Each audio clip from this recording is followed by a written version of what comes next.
la nature de ma relation avec le président Ouattara. Cela. Nous sommes en 1993. Le président Oufoué vient de quitter la Côte d'Ivoire. Il est malade. Il va subir une opération en France. Et je rencontre mon amie, la première dame Dominique Ouattara, qui est une amie, à son cabinet à ICI. Elle est mariée avec le Premier ministre Alassane Ouattara de l'époque. Et elle me dit, tu sais Marcel, Alassane est quelqu'un de bien. Je souhaite que tu le rencontres.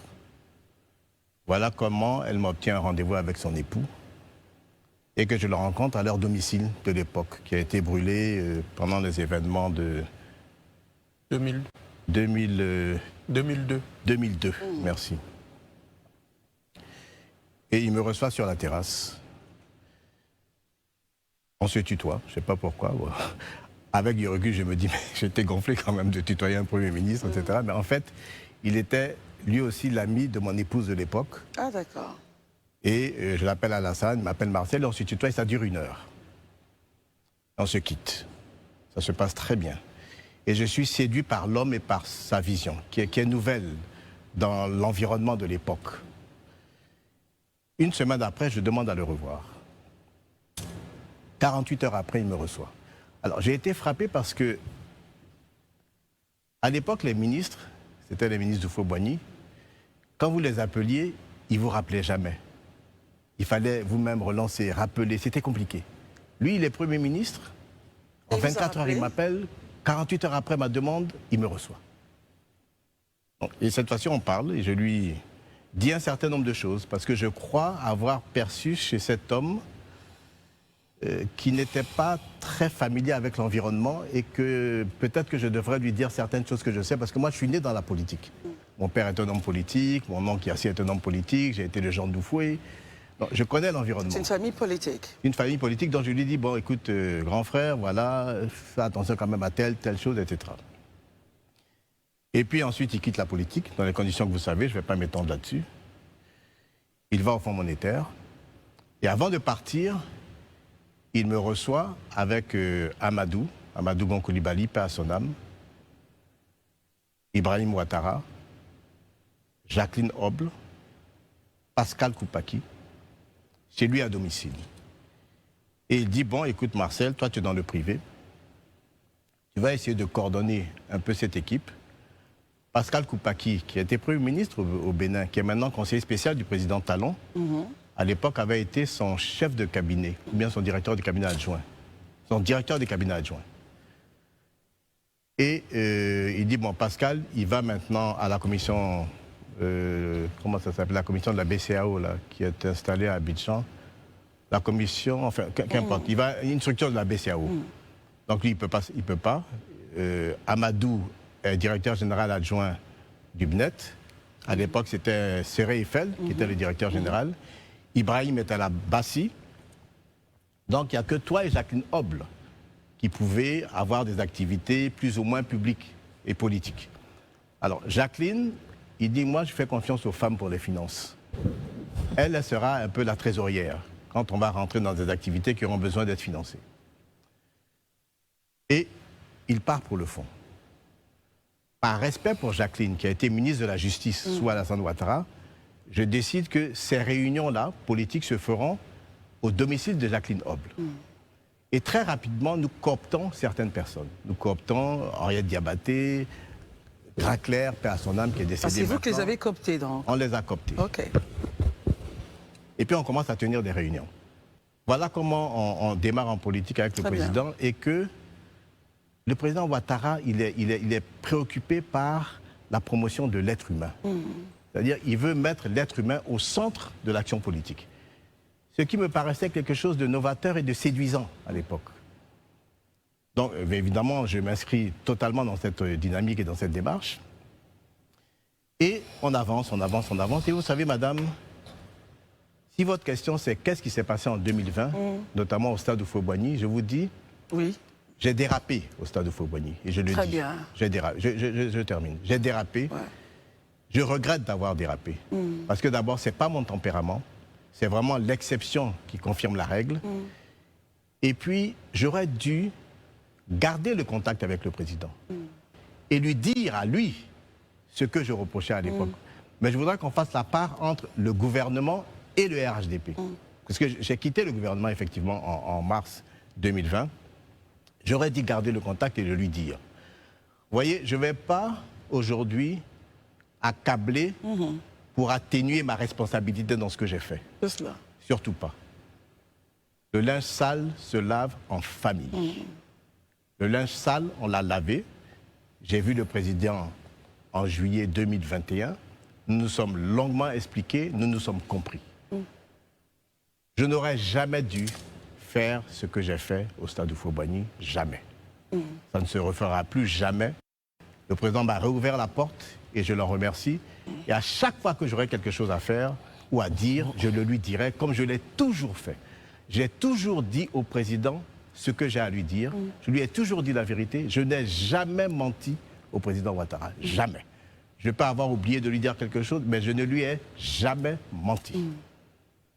Et vous revenez donc le 4 janvier 2022 et vous êtes nommé donc secrétaire exécutif du Conseil de l'Entente et aujourd'hui vous êtes le conseiller spécial du président du RHDP, Pascal Souquier. Le passé étant fait, les conclusions données, on va donc entamer avec notre agenda de ce jour. Je comprends bien que ce que vous nous dites, c'est qu'on ne commentera pas ce que vient de me dire M. Marcel Amontano. Merci très cher. Mais comme je suis un peu trublion, moi je tiens à dire que ce que je pense, c'est que les Ivoiriens n'ont jamais douté de la sincérité des relations qui vous liaient au président de la République. On ne peut pas, depuis autant d'années, 32 ans, vous l'avez dit, être avec un homme et ne pas partager tout ou partie de ses convictions et de sa vision. Ce n'est pas la question, et vous l'avez dit, je pense que c'est la nature du revirement politique. Les revirements politiques sont légion. Et pourquoi on vous dénierait le droit d'avoir un revirement politique qui peut être un revirement idéologique? C'est la dureté des mots que vous avez peut-être employés qui ont choqué, eu égard à la nature de vos relations. Le trublion ayant fait son petit commentaire, et vous ayant dit... Mais je peux, mais je vous en suis prie. Pas gêné. Hein. Mais je vous en prie. Voilà. Vous savez, madame, mon tempérament, il est connu. Moi, je suis un homme sincère. Il y a des principes et qui ne dévie jamais de ces principes. Il n'y a aucun revirement. J'ai démissionné du gouvernement. Je n'ai jamais démissionné du RHDP. Je tiens à le préciser. Très bien. Très bien. J'ai été au PDCI, comme tout le monde, je vais dire. C'était le parti unique. À l'époque, c'était dans les années 90. J'ai été secrétaire de section PDCI du Plateau. J'étais aidé par le maire Edmond Basque à l'époque. Ensuite, le président Ouattara rentre en politique. Il est Premier ministre. L'histoire du RDR, je vais en parler. Je deviens RDR. Et puis ensuite, le RDR devient RHDP et je suis membre fondateur du RHDP. Donc, il n'y a aucun revirement. Il y a eu un malentendu. Je ne peux pas le nier. Parce que la virulence du stade de Houphouët-Boigny cache bien quelque chose. Et comme je le dis, madame, ça, je me l'interdis. Je ne dirai jamais publiquement, écoutez, voilà ce que je reproche à Kofi ou à Kouadio ou à Mamadou, je le ferai pas. Très bien, vous l'avez dit. C'est très bien. Pascal, essayons d'avancer. Parlons d'un autre malentendu, passons au Conseil de l'Entente. Il vous refait confiance, le président de la République, et puis vous y arrivez. Que s'est-il passé au sein de cette institution? Un autre malentendu? Aucun malentendu. Il y a une cabale. Vous savez, quand vous arrivez dans une institution dont on ne parlait pratiquement pas, madame, est-ce que vous entendiez parler du Conseil de l'Entente avant que j'arrive? Honnêtement. Honnêtement, je vais vous dire oui. Le Conseil de l'Entente, pendant que j'étais au Bénin, avait beaucoup d'activités. Donc c'est un organisme que je connais. Il est en Côte d'Ivoire sur le boulevard Latry. Voilà. Quand on est journaliste, on a la faiblesse d'en avoir quelques échos. Et qu'est-ce qu'il faisait? Alors par contre, ça, c'est la grande question. Je me suis toujours dit que c'était une voie de garage pour hommes politiques en mal de pouvoir. Mais vous allez nous dire le contraire. Je ne vais pas renverser les rôles. Mais vous êtes journaliste. Est-ce que vous avez entendu parler du Conseil de l'Entente quand j'y étais? Je pense que c'est mieux d'y aller directement, monsieur le ministre, avec vos... Mais vous allez nous dire quels résultats concrets vous avez obtenus et pourquoi cette cabale-là... Vous savez, madame, quand j'arrive au Conseil de l'Entente, excusez-moi de le dire, d'abord, il faut que vous sachiez que le niveau des cotisations au Conseil de l'Entente, c'est 100 millions par État. Très bien. Il y a 5 pays. Chacun des pays paye 100 millions. et la Côte d'Ivoire paye 500. Ça fait 900. Et pourquoi la Côte d'Ivoire paierait 500? Oui, mais ça c'est un autre débat. Moi j'ai trouvé ça comme ça. Très bien. Autrement dit, quand je paye un salaire, la Côte d'Ivoire contribue pour plus de 50% au salaire de ceux qui sont payés au Conseil de l'Entente. Il n'y a aucun problème. C'est une initiative de la Côte d'Ivoire, le Conseil de l'Entente. C'est une initiative du président Houphouët. Et c'est une belle initiative. Parce que la vocation du Conseil de l'Entente, c'est quoi? C'est d'abord l'entente entre ces États-là, comme son nom l'indique, et puis une vocation politique essentiellement. Quand j'arrive au Conseil de l'Entente, qu'est-ce que je découvre? Nous avons des accords de coopération avec 12 organismes. Et on prétend financer des réalisations dans les pays du Conseil de l'Entente à hauteur de centaines de milliards. Et chaque année, on reconduit ces projets sans pouvoir lever le moins de milliards pendant les 10 années qui ont précédé ma venue au Conseil de l'Entente. J'arrive, je dis, mais écoutez, moi je ne comprends pas. Pourquoi vous avez tous ces accords qui ne fonctionnent pas? On va faire une revue des accords, on regarde le catalogue, et je dis, écoutez, on va maintenir l'accord avec la CEDEAO. On va maintenir l'accord avec l'OIF. On va maintenir l'accord avec une troisième institution, je ne me rappelle plus laquelle maintenant. Et puis pour le reste, on oublie. On est fâchés. Ils ne sont pas d'accord, etc. J'ai dit non. Mais qui n'était pas d'accord? Tous ceux qui étaient là, tous ceux que j'ai trouvés, le secrétaire général adjoint, le secrétaire exécutif adjoint, c'est un poste qui appartient au Niger. Okay.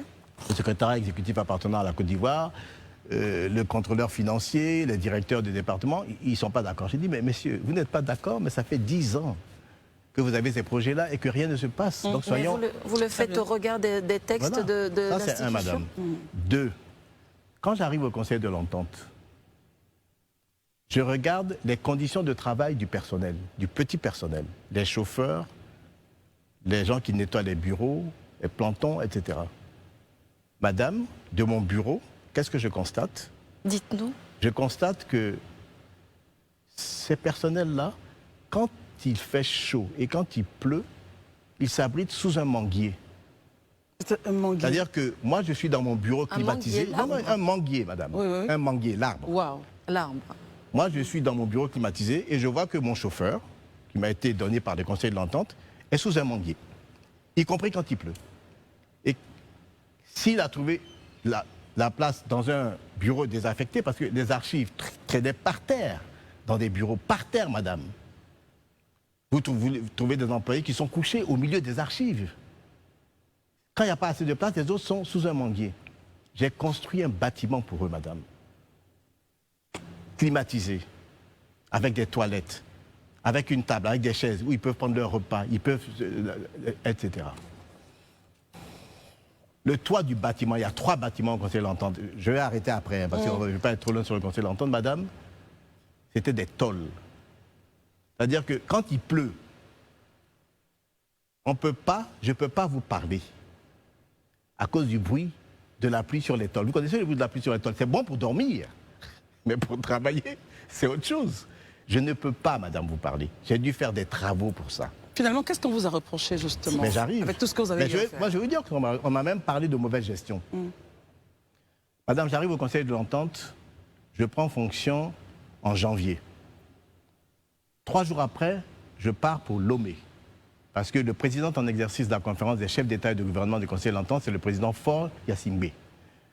Donc les réunions statutaires se tiennent à Lomé. Et là, c'est un conseil des ministres. À ce conseil des ministres, je découvre dans les documents qu'il y a un Béninois qui est payé 100 de millions par an. Il est assis à Paris. Soi-disant, il est représentant du Conseil de l'Entente à Paris. Qu'est-ce qu'il fait? Rien. Je mets fin à son contrat.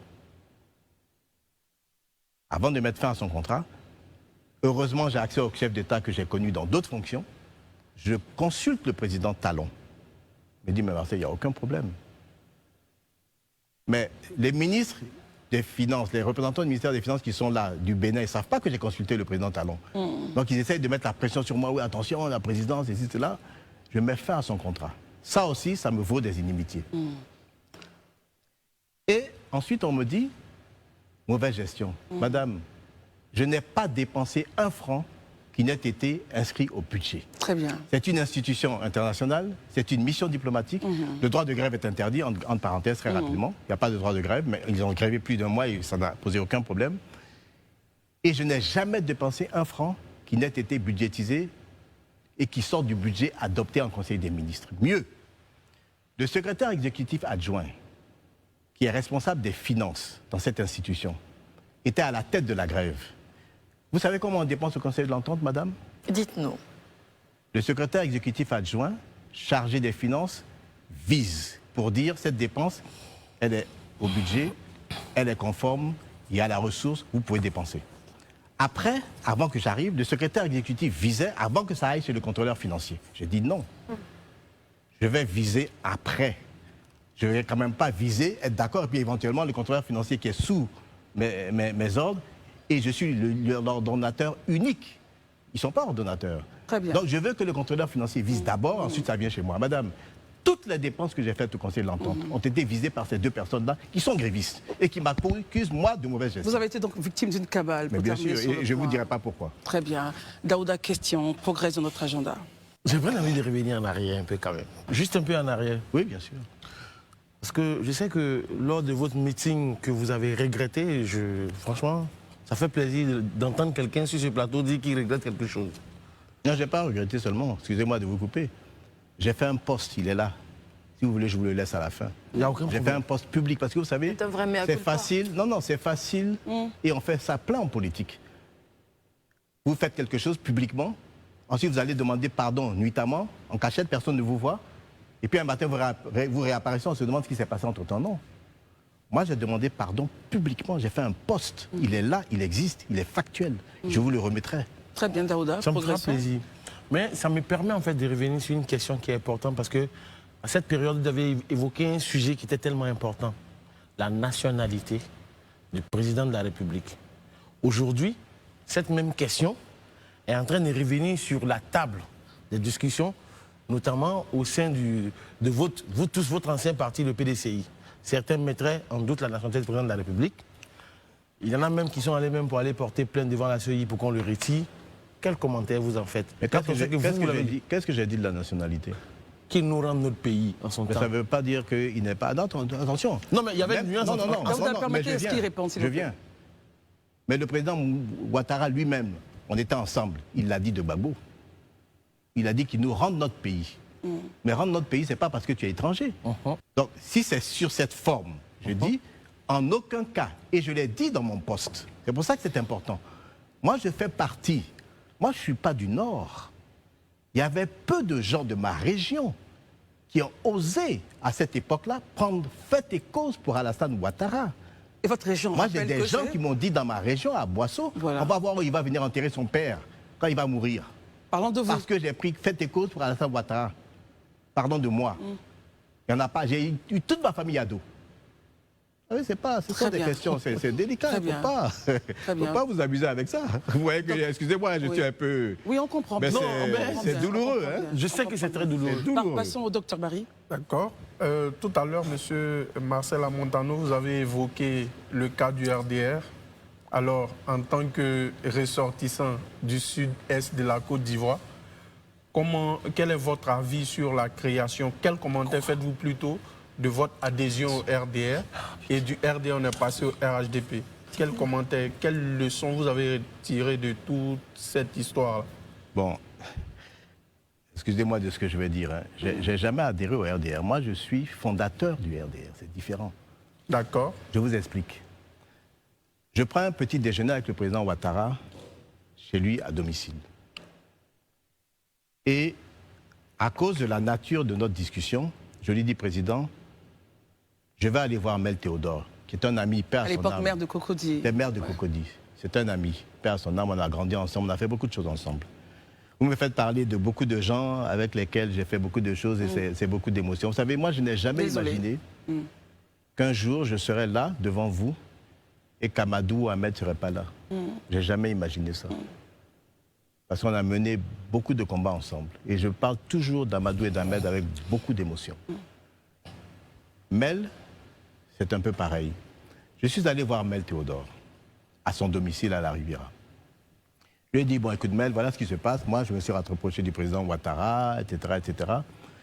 Mais j'ai eu entre les mains un préambule du rassemblement des Républicains, qui était un courant du PDCI.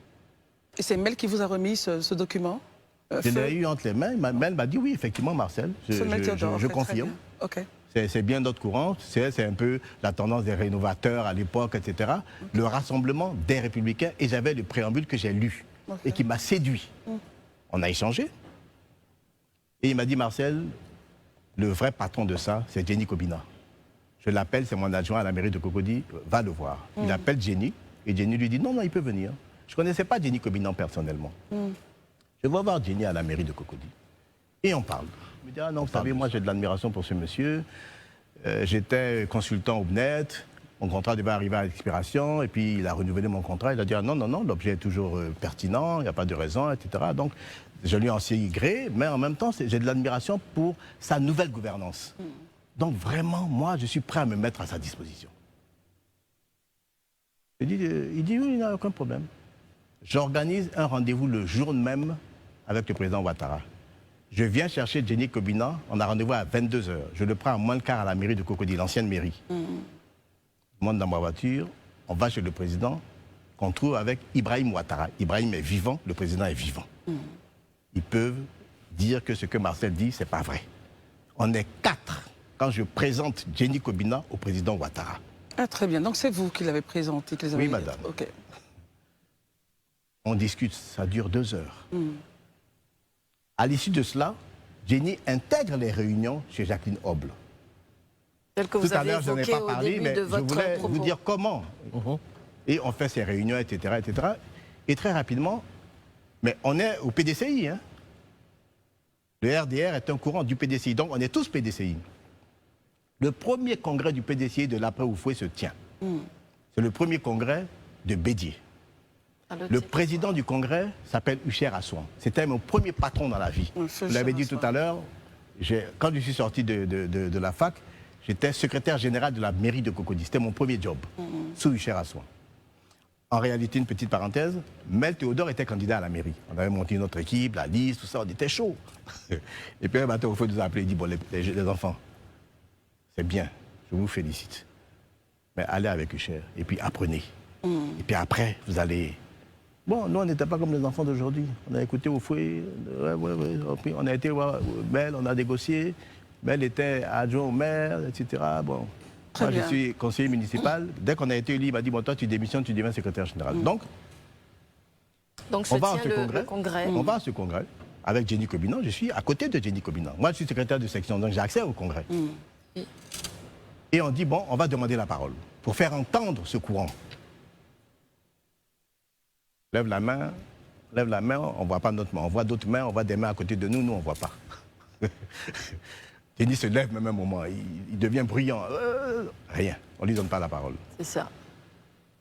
Déficit de démocratie à l'intérieur du PDCI. Je suis désolé de le dire, hein, mais ce que je vous dis est factuel. Il n'y a personne aujourd'hui au PDCI en Côte d'Ivoire qui peut vous dire que, je termine, que ce que Marcel Amontan nous dit, ce n'est pas vrai. Ah non, c'est connu. L'histoire de la non-prise de parole est connue. On sort fâché. Mais c'est un plan, on dit, ou bien on nous donne la parole, on reste au PDCI et on renforce le courant à l'intérieur du PDCI, en sachant, nous, que c'est un courant qui est à la disposition d'Alassane Ouattara, c'est le courant alassaniste du PDCI, ou bien on sort et on crée un parti. Voilà comment est né le RDR. On sort de la salle et on dit, bon, puisqu'on ne peut pas s'exprimer à l'intérieur du PDCI, nous, on va s'exprimer à l'extérieur. Très bien. Donc, c'est le PDCI et le déficit de démocratie au PDCI qui a engendré le RDR. Si on revient donc à la question de Barry, pour ramener donc cela au RHDP, votre réaction, et on passe à un autre point. Barry, on va reprendre... du RDR, qui, comme vous l'avez dit, c'est un courant du PDCI, et vous avez participé à la création du RHDP, dont on sait que certains parmi vous, dont le Premier ministre Guillaume Soro a décidé de partir, de ne pas se rejoindre à vous. Qu'est-ce que vous pouvez dire aujourd'hui sur le contour de la création du RHDP en tant que parti? Parce que eux, le PDCI qui appartenait au groupement, et M. Soro Guillaume, et d'autres sont partis après. Qu'est-ce qui s'est réellement passé pour que le PDCI, par exemple, quitte le RHDP. Ah d'accord. Ça, c'est un problème entre le président Bédié et le président Ouattara. D'accord. Vous savez, la personne qui faisait le va-et-vient entre le président Bédié et le président Ouattara, excusez-moi de le dire encore une fois, on va dire que je parle que de moi, mais c'est moi.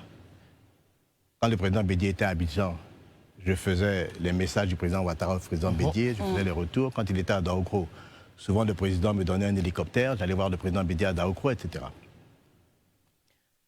Le dernier tête-à-tête du président Bédié avec le président Ouattara, avant la brouille, se passe au Petit Palais. Qu'on appelle le Petit Palais, il y a les bureaux, et puis entre le bureau du président... Au palais présidentiel du Plateau. Au palais présidentiel, entre le bureau officiel du président et puis la salle ils appellent la salle des pas perdus au fond, il y a un bâtiment qui est la résidence officielle du président de la République en réalité.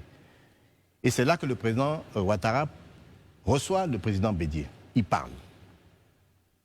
À la fin de l'entretien, le président Ouattara me fait l'honneur de m'appeler. Je m'assois. Il est assis, le président Bédié est à ma droite et le président Ouattara est un peu plus loin, ils sont sur le même canapé. Il me dit, Marcel, mais il le fait parce que c'est moi qui fais le va-et-vient entre eux. Il me dit, Marcel, voilà ce que nous nous sommes dit. Je ne le dirai pas aujourd'hui. Les Ivoiriens ont pourtant besoin de mais l'entendre. on va aller par dose homéopathique. Ok, d'accord. Mais on va On ne dire peut pas quelque tout chose déballer quand même. aujourd'hui, il faut que... D'accord. vous voyez. Donc, il me dit, Marcel, voilà ce que nous avons décidé avec le président Bédié. Je ne dirai pas ce qu'ils se sont dit exactement, mais je vous dirai qu'ils ont parlé de l'alternance. Et le président m'a dit, Marcel, concernant l'alternance, voilà ce que nous nous sommes dit. Il ne m'a pas dit ça quand le président Bédié est parti. Il m'a dit ça devant le président Bédié. Donc le président Bédié pouvait dire, ah non, non, non, Alassane, parce que lui, il a toujours appelé le président Alassane, le président a toujours appelé monsieur le président. Il aurait pu dire à Alassane, non, c'est pas... Non, il a dit non, le président est conforme. On a accompagné le président Bédié, il est parti. Et ils étaient d'accord, et ça je le révèle, pour dire que plus jamais le président Bédié, compte tenu de ce qu'ils ont convenu, ne s'exprimerait sur l'alternance publiquement. Dès qu'il est sorti de là, il est allé à Paris, il a fait une interview, il a parlé de l'alternance. Le président s'est fâché. C'est là donc le nœud gordien de la Le brouille. président s'est fâché. Il lui a fait un courrier écrit pour la première fois. J'ai encore ce courrier dans mon téléphone. Parce qu'à l'époque, je suis directeur de cabinet. Tous les courriers signés par le président sont visés par le directeur de cabinet. C'est comme ça, c'est ça l'organisation dans un ministère, une présidence de la République, c'est comme ça. Donc j'ai copie de ce courrier. Je sais ce que le président a dit au président Bédié, mais il a clarifié, il a dit il faut arrêter cette histoire de l'alternance. Tu sais très bien que voilà ce que nous avons convenu. Est-ce que ça dit que le président Bédié forçait un peu la main au président Ouattara? À vous de voir. Daouda, question y a pas de sur problème. le conseiller spécial. Vous êtes nommé du conseiller spécial aujourd'hui auprès du président du RHDP. Certains, pas moi, mais beaucoup de personnes estiment que vous êtes à un poste honorifique. Comme le président n'abandonne aucun de ses enfants, il a rappelé beaucoup de personnes qu'il avait démis à un certain moment. Vous êtes revenu. Quel est votre commentaire de ce que les gens pensent de cela? Moi, je n'ai aucun commentaire de ce que les gens pensent. Moi, je connais les termes de ma mission. Il y a des termes de référence. Et quels sont ces thèmes-là? Non, mais je n'ai pas à vous le dire. Non, mais aujourd'hui, j'ai envie de savoir votre rôle de conseiller spécial. C'est quoi Non, ce que je peux vous dire qui est clair, c'est que moi, je suis chargé du processus électoral. C'est-à-dire Mais le processus électoral, madame, c'est préparer les élections. Si c'est honorifique de préparer les élections de 2025, ok. Mais il y a d'autres personnes là-bas qui préparent aussi les élections. Très bien. Et je ne suis pas seul. Ah ben c'est très bien. Moi, je travaille aux côtés du président Kafana, qui prépare aussi les élections. Mais je suis là, pour le moment, c'est le processus électoral. Nous voilà d'ailleurs. Très bien. Ah ben c'est très Pascal, bien. question. C'est parfait. Vous êtes donc ce conseiller spécial-là du président du RHDP en charge des questions liées au processus électoral. Et parlons de ces élections qui arrivent et de cette Côte d'Ivoire qu'il faut le dire, chaque fois qu'approche des élections, rentre quand même dans un climat délétère.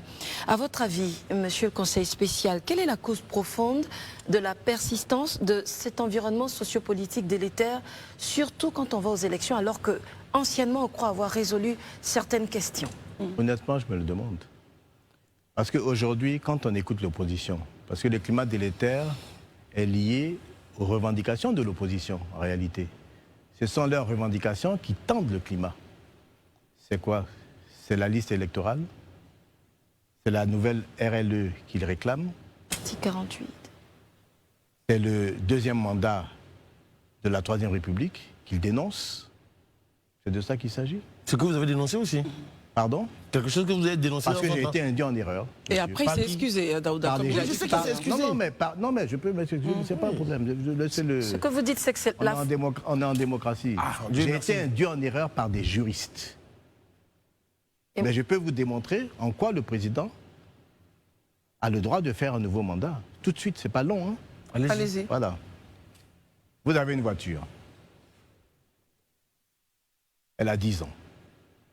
Elle a 100 000 kilomètres. Elle vous fatigue.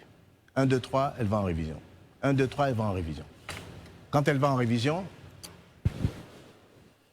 changez une pièce, ou bien on vous dit on peut la réparer, vous réparez.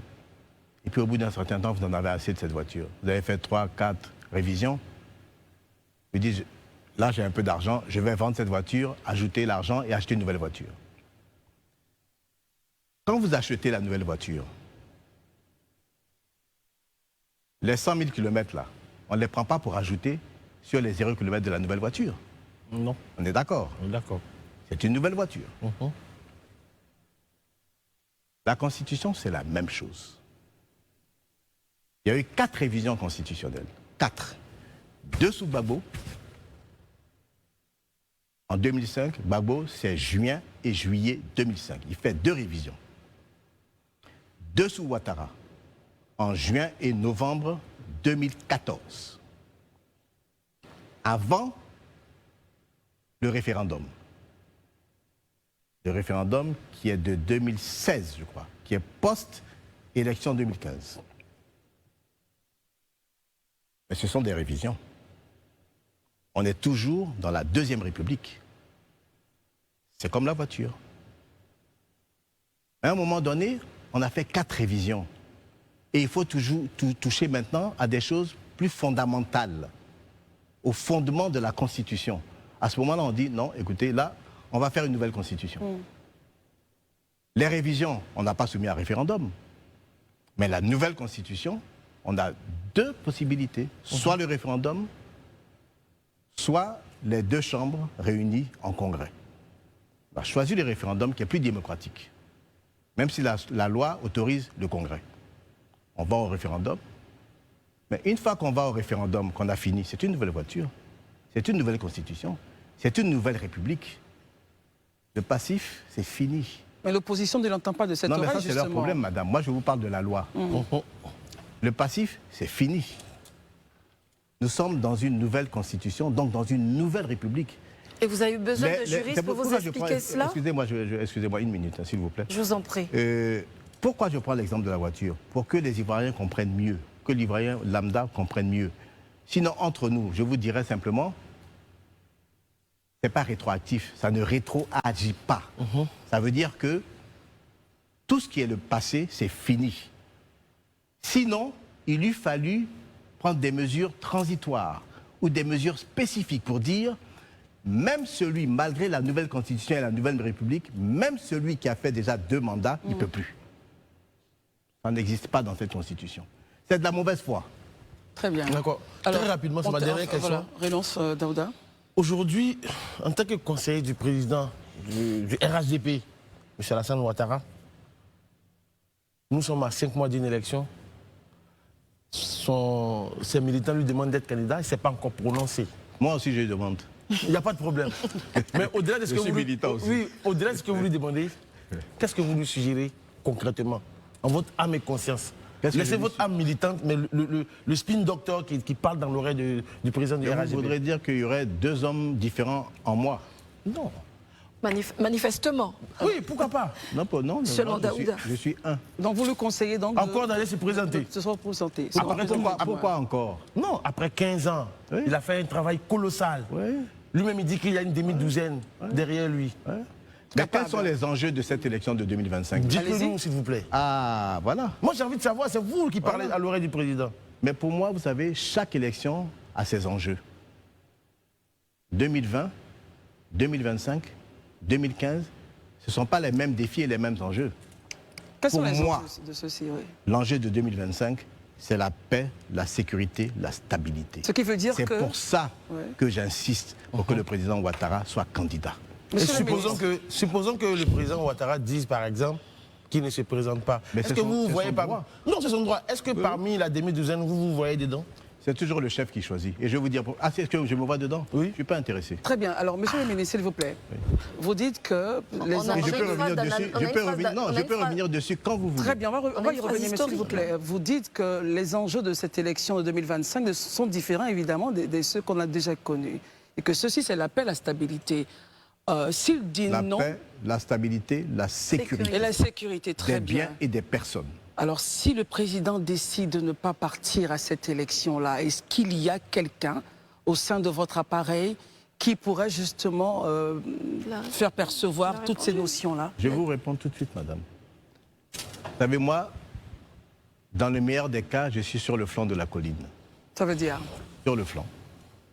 Je suis sur le côté. Mais objectivement, je suis dans la vallée. Le président, il est au sommet. Ce qu'il voit, que je sois sur le flanc ou dans la vallée, je ne vois pas. Moi, je crois que le président est le mieux placé pour savoir qui de ses lieutenants aurait la capacité de lui succéder. Il ne faut pas rentrer dans des spéculations. Vous qui êtes son conseiller spécial, vous n'en savez rien. Aujourd'hui, devant les Ivoiriens, vous Quand n'en vous savez dites je rien. n'en sais rien, vous voulez dire est-ce qu'il m'aurait fait des confidences ou bien... Par exemple, vous êtes Non, du aussi tout. depuis Du ami tout. Ben, depuis écoutez, de- il m'a même pas fait 32 encore ans. la confidence de me dire Marcel, finalement, je vais me présenter. Il m'a dit non, Marcel, je continue à réfléchir. Très bien. Messieurs, progressons. Regardons le bilan, la stratégie du RHDP. Oui, Pascal. le RHDP, justement, parlons-en. Le RHDP, c'est certes le président Alassane Ouattara, charismatique, mais c'est aussi un parti politique. Il va aux élections en 2025. Y a-t-il une probabilité qu'il les perde, ces élections présidentielles? Vous savez, nous, au RHDP, on ne sous-estime personne. Dieu seul sait, mais ne nous laissons pas sous-estimer non plus. On a peur, madame, de personne. On ne sous-estime personne. Quand je dis on sous-estime, on respecte tous nos adversaires. Mais on y va pour gagner. Parce que, madame, on a un bilan et puis on a un homme. Très bien. Relance, Est-ce que Pascal. vous concédez au peuple ivoirien, nonobstant le bilan, de choisir un autre homme? Mais, madame, nous sommes en démocratie. Donc je reviens à ma question. Oui. Quelle est la probabilité? La probabilité? Est-ce Mais que je vous suis dites pas- zéro? Je ne suis pas Dieu, madame. Moi, je me bats pour gagner. Maintenant, le peuple choisira, bien sûr. Le peuple est souverain. Très bien. Et nous nous soumettrons au choix du peuple. Docteur Parfait. Barry. D'accord, monsieur Marcel Amontano, tout à l'heure vous avez évoqué un peu le cas de l'opposition. Parmi les griefs émis par l'opposition, mais il y a aussi une demande. L'opposition demande l'ouverture d'un dialogue politique depuis l'année passée.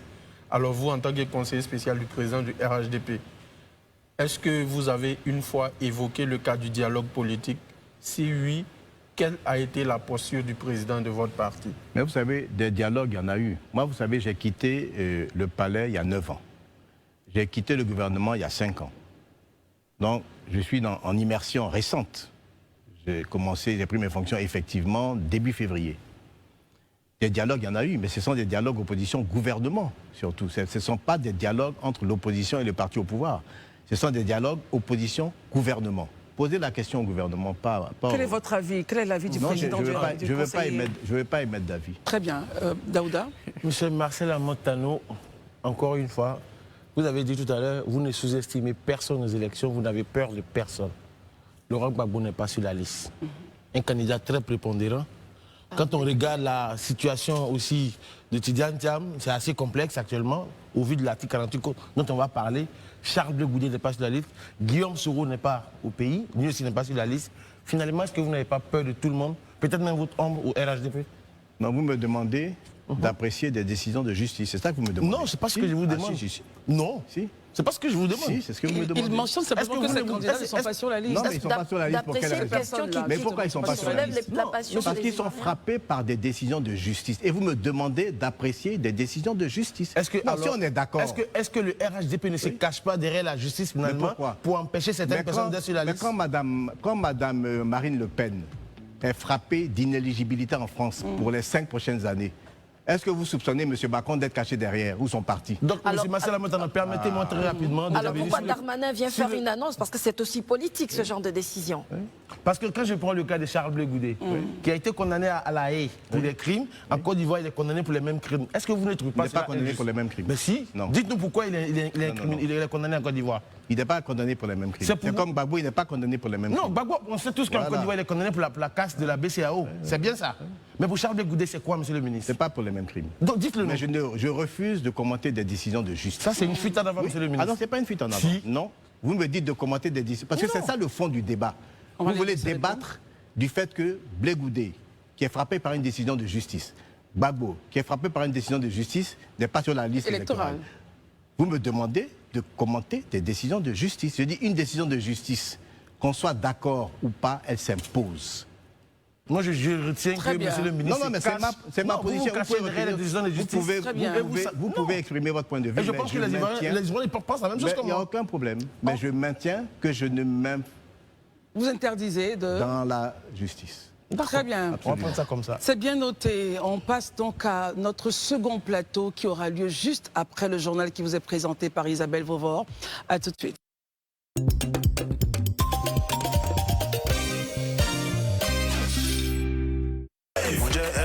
Avec Wave, mon jet est calé. Jamais scanné pour payer avec Wave. Du 1er au 30 avril, gagne 1000 francs pour ton premier paiement via Wave.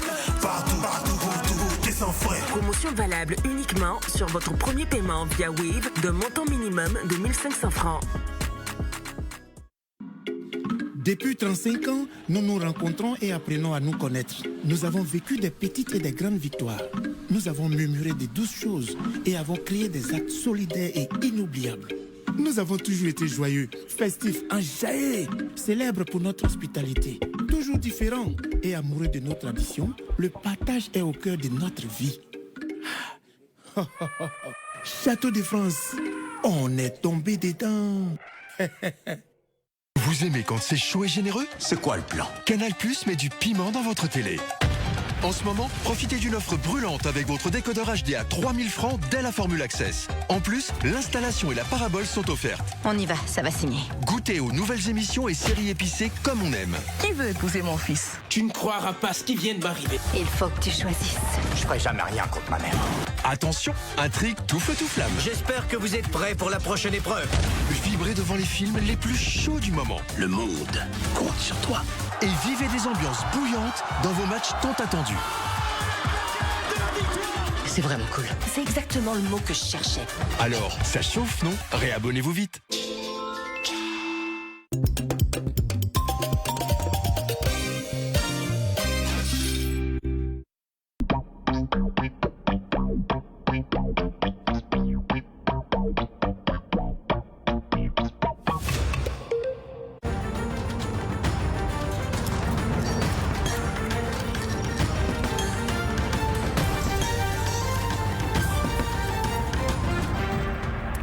Bonsoir à tous, bienvenue à cette édition du 1945 qui nous emmène ce soir balayer l'actualité fortement rythmée aujourd'hui par la politique. En effet, ce jeudi 10 avril 2025, l'assignation du PDCI RDA en justice fait bouger le vieux parti. Le porte-parole Bredoumi Soumaïla sonne la mobilisation autour du président Tidiane Thiam. Concernant la vie de la nation, les consommateurs donnent l'alerte sur les prix des denrées alimentaires qui vont au-delà des limites autorisées par le gouvernement. Et c'est le fait marquant de la journée, la Côte d'Ivoire renforce sa diplomatie sécuritaire avec les États-Unis. Cela s'est matérialisé par la réception de 12 blindés américains. Je l'annonçais en titre, la politique fait les choux gras de l'actualité et pour cause du côté du parti leader de l'opposition. Le PDCI RDA était en conférence de presse ce matin au siège du parti. Le porte-parole Bredoumi Soumaïla a évoqué plusieurs sujets, entre autres l'assignation du PDCI en justice, le départ des militants du PDCI du parti de la majorité présidentielle, le RHDP, et l'absence remarquée de Tidiane Thiam au bureau politique du 5 avril dernier. Je vous propose qu'on fasse un point ensemble complet avec André Sémian et Ahmed Badini. Pendant plus d'une heure, le porte-parole du PDCI RDA a tenu à réagir sur plusieurs sujets. L'un des sujets clés concerne l'assignation du PDCI RDA en justice par l'une des militantes, Valérie Yapo. Pour Bredoumi Soumaïla, toute cette manœuvre est l'œuvre du parti au pouvoir à travers cette dernière pour déstabiliser le PDCI. Face à ces agissements, Il appelle à faire bloc autour du leader du parti et appelle à l'impartialité de la justice ivoirienne. Elle a envoyé un problème en justice. Vous savez, il nous est difficile de nous prononcer sur ce problème de justice. Mais il faut que la justice aussi comprenne qu'il est difficile de faire d'une minorité une majorité dans un parti politique. Normalement, nous devons aller à la paix, laisser les politiciens faire le travail, laisser les Ivoiriens choisir. Le président Thiam n'a aucun problème judiciaire. Que sa candidature ne souffre d'aucune contestation du point de vue juridique. Nous allons nous positionner en tant que parti politique, user de tous les moyens démocratiques pour nous opposer à la forfaiture, à l'injustice et à une justice aux ordres. On ne va pas l'accepter. Depuis plusieurs jours, des militants connus du PDCI ont claqué la porte de leur parti pour rejoindre le RHDP. À quelques mois des élections présidentielles, si ces départs semblent fragiliser le PDCI pour certains observateurs, pour le porte-parole du PDCI, il n'en est rien. C'est des choses qui datent depuis longtemps, ça ne nous étonne pas, on les voyait venir. Mais ce n'est pas ça qui va freiner le PDCI dans sa marche vers le progrès et vers la victoire.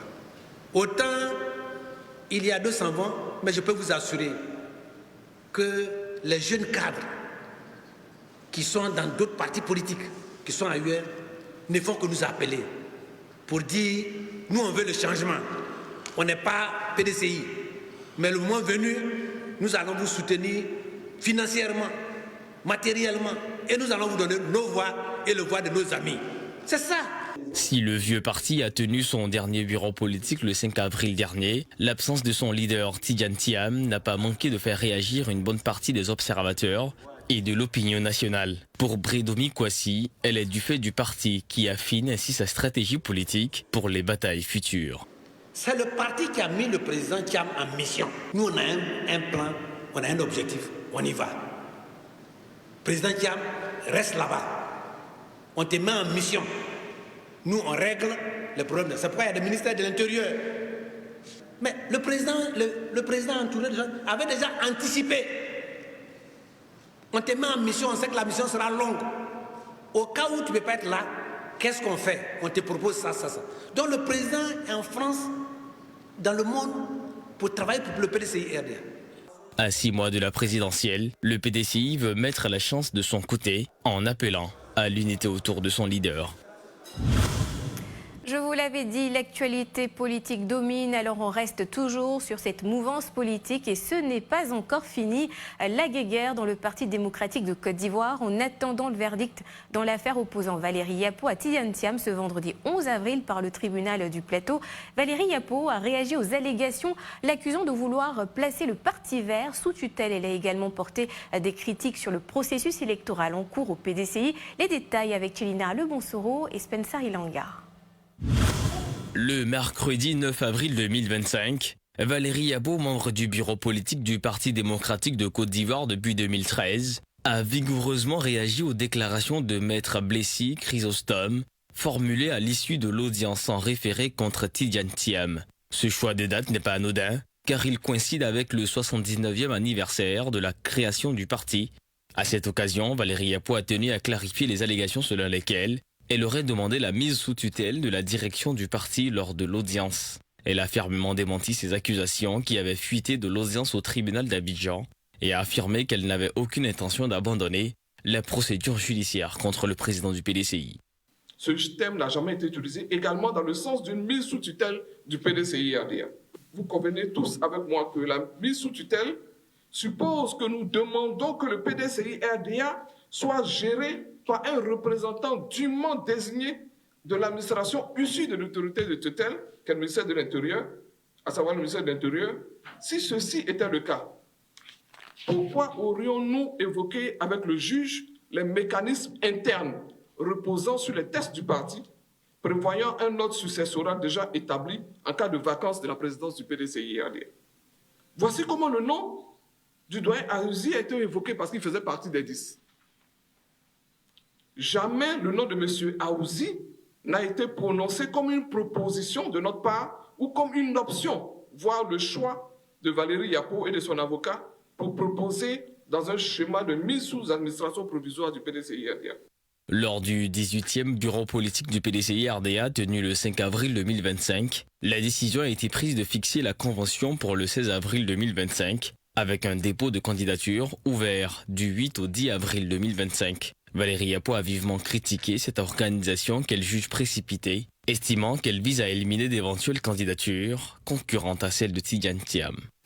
Vous comprenez avec moi que ce calendrier est inapproprié et ce chronogramme a été conçu à dessein dans un objectif inavoué, mais que tout le monde imagine aisément. Où est la démocratie à l'intérieur du parti dit démocratique de Côte d'Ivoire? Ces clarifications surviennent alors que le tribunal d'Abidjan doit rendre son verdict le vendredi 11 avril 2025 dans l'affaire opposant Valérie Yapo à Tidjane Thiam, un moment crucial dans ce conflit qui secoue le Parti démocratique de Côte d'Ivoire. On souffle un peu de la politique, on change de cap et on s'intéresse à présent à la sécurité. L'armée ivoirienne franchit une nouvelle étape dans sa modernisation. Elle a réceptionné 12 véhicules blindés de transport offerts par les États-Unis. Une dotation saluée comme un symbole fort de la coopération sécuritaire entre Abidjan et Washington. Fabrice Ndé. Le chef d'état-major des armées de Côte d'Ivoire a réceptionné ce jeudi 10 avril 2025 à la place d'armes de l'état-major du plateau 12 véhicules blindés de transport de troupes. Ces véhicules, de type Puma, M36, MK6B, sont un don des États-Unis qui se réjouissent de la qualité de la coopération avec la Côte d'Ivoire dans plusieurs domaines, dont la sécurité. Votre capacité à tirer profit de cette formation et ça fera une grande différence pour la sécurité de la Côte d'Ivoire. Notre partenariat contribue à la sécurité de la région, des États-Unis et du monde entier. Excellence, Madame l'ambassadeur, si la mise en œuvre de cet accord permet indéniablement de renforcer nos capacités opérationnelles sous le prisme du triptyque mobilité, projection, protection, elle revêt une signification beaucoup plus profonde. Ce soutien des États-Unis d'Amérique s'étend aussi bien au renforcement des compétences de nos ressources humaines et au partage du renseignement que dans l'appui logistique et technique aux forces armées de Côte d'Ivoire, favorisant ainsi leur montée en puissance. Ces blindés anti-mines, d'une vitesse maximale de 100 km/h, manœuvrables dans l'eau et sur les routes difficiles, sont pilotés et entretenus par des militaires ivoiriens qui ont réussi à dompter ces appareils après 5 semaines de formation par des instructeurs américains. On poursuit sur le fil de l'actualité de la vie de la nation. Ces derniers mois, les prix des produits de grande consommation ont connu une augmentation notable, entraînant un sentiment de désarroi parmi les consommateurs. Malgré les efforts du gouvernement pour plafonner les prix des denrées alimentaires, la population continue de ressentir l'impact de cette hausse alimentée par des commerçants véreux. Les consommateurs expriment donc leur inquiétude et appellent les autorités compétentes à leur secours, espérant des mesures supplémentaires soient prises pour atténuer la pression des prix et protéger leur pouvoir d'achat. Reportage. En Côte d'Ivoire, ces derniers mois, les prix des produits de grande consommation ont connu une augmentation notable, entraînant un sentiment de désarroi parmi les consommateurs. Malgré les efforts du gouvernement pour plafonner les prix des denrées alimentaires, la population continue de ressentir l'impact alimenté par des commerçants véreux. Les consommateurs expriment leur inquiétude et appellent les autorités compétentes à leur secours, espérant que des mesures supplémentaires soient prises pour atténuer la pression inflationniste et protéger leur pouvoir d'achat. Dans différents magasins, que ce soit chez les Mauritaniens ou dans les supermarchés, les prix sont différents. Je voulais une boîte de café. La petite boîte de café, je suis partie chez les Mauritaniens, ils me disent 1600. J'ai dit il y a un mois, c'était 1000 francs. J'ai dit je vais au supermarché. J'arrive au supermarché, c'est 1650 quelque part dans un supermarché. Dans un autre supermarché, c'est 1675. Donc vous voyez. Voilà. Dans différents magasins, les prix changent. C'est un phénomène que j'ai remarqué pratiquement plus de 5 ans déjà. La toute première fois, je crois que c'était au supermarché. J'arrive et je fais des achats. Il était maintenant question d'aller à la caisse, encaisser. Et j'arrive à la caisse, le reçu qu'on me met est différent des prix que j'ai vu remarquer sur les affiches, sur les présentoirs. Les gens ne respectent absolument pas les prix que l'État affiche. C'est réel par rapport au prix.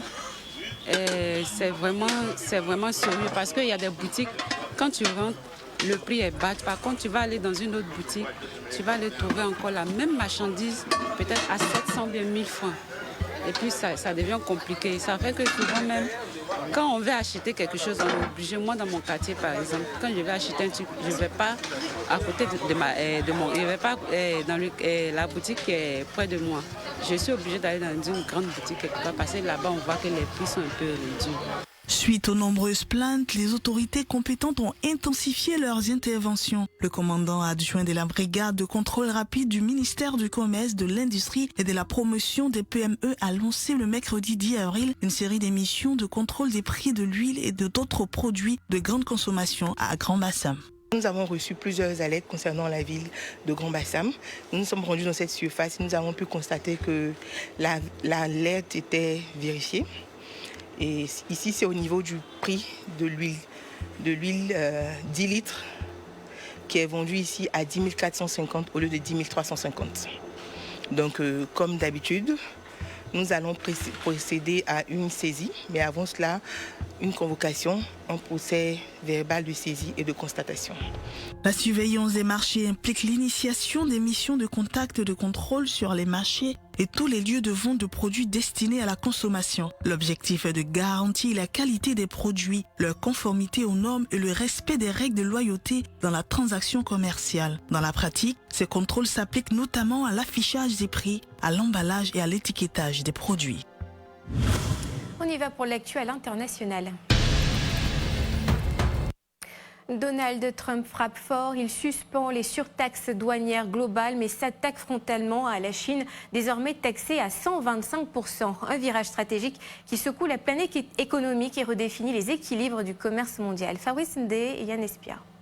Donald Trump a surpris la scène internationale en annonçant la suspension des surtaxes douanières globales tout en augmentant drastiquement celles visant la Chine, désormais portée à 125%. Ce recentrage sur Pékin marque un tournant stratégique clair dans la guerre commerciale américaine, faisant de la Chine le principal adversaire économique, tout en justifiant cette volte-face par un souci de stabilité des marchés qu'il avait lui-même ébranlé. Trump tente d'apparaître comme un dirigeant flexible à l'écoute des signaux économiques, notamment les turbulences sur le marché obligataire américain. Cette décision a provoqué un rebond spectaculaire des marchés financiers mondiaux, rassurés par la suspension des surtaxes générales. Wall Street a explosé à la hausse, suivi par les bourses asiatiques. En parallèle, Trump affirme que plus de 75 pays souhaitent désormais négocier avec Washington, obtenant une pause tarifaire de 90 jours. Si l'Union européenne se montre ouverte à un accord, la Chine, ciblée de plein fouet, a repliqué avec des contre-mesures et reste sur la défensive.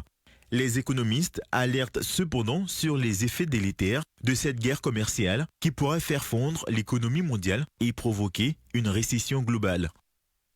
Merci de votre fidélité. Restez connectés sur le fil de l'actualité via nos réseaux sociaux. Le Grand Talk se poursuit toujours avec Marcela Montano, conseiller spécial du président du RHDP Alassane Ouattara. Excellente soirée sur Live TV. Bonsoir.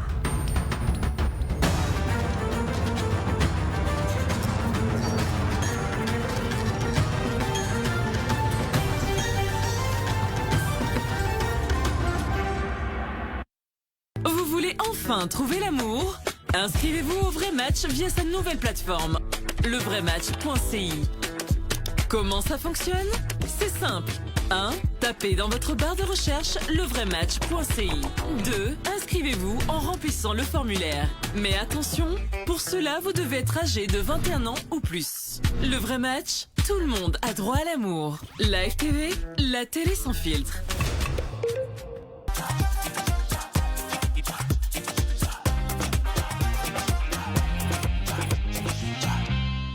Merci d'être avec nous pour la seconde partie de ce temps d'antenne. Pascal, Dr Barry et Daouda ont laissé la place à Élisée Boloubeu et Herman Aboua. Bonsoir à vous et merci d'être là. Pour ceux qui viennent à peine de nous prendre en marche, je rappelle que nous recevons le conseiller spécial du président du RHDP, le président Alassane Ouattara. Nous commençons avec vous, Herman Aboua. Question. Moi, tout de suite, je voudrais revenir sur un épisode, l'épisode 2020, parce que c'est quelque chose que les Ivoiriens ont assisté à beaucoup de passion. Comment réussit-on à revenir à la maison après tous les propos lancé à votre leader, Alassane Ouattara, ne pensez-vous pas tout ce que vous avez dit en ce moment-là du président Ouattara? Vous savez, le mérite en revient au président. Le président, il a une capacité à pardonner.